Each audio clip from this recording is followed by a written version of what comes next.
Hello, thanks for tuning in. I'm Meg Thomas, and today I'm going to be talking about sleigh bells. So, sleigh bells, also known as jingle bells, have been around for quite a long time.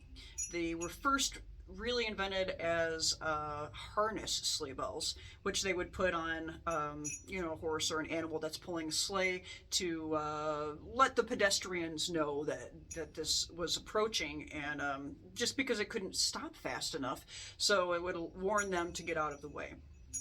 The musical instrument itself, which is what we're going to be talking about today, was invented around the 18th century. The first time it was used in music was by Mozart in an instrumental work of his.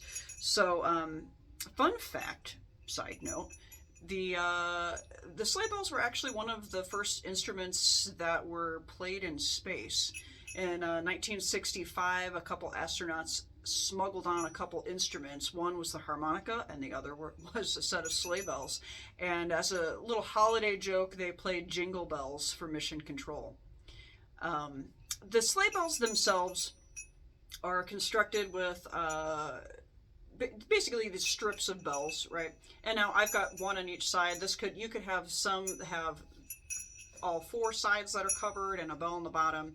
There's some variations out there of that, but basically it's a piece of sheet metal that's been bent into kind of a ball shape, and then there's a little metal ball that's inside that gives it the jingle sound.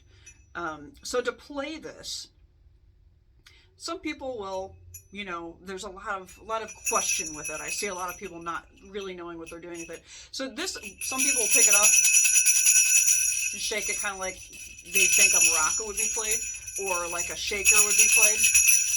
So those can work. There's just a little bit less control of the instrument when you're doing that. So if you want something to have a little more precision, and to be able to stop and start without a little excess noise, this is how you do it. Basically, you're just gonna grab this handle, and what I like to do is slide my hand so it's just covering the wooden handle itself, because I'm going to strike it with my other hand, and I don't want to be striking the wood because obviously that'll hurt your hand over time.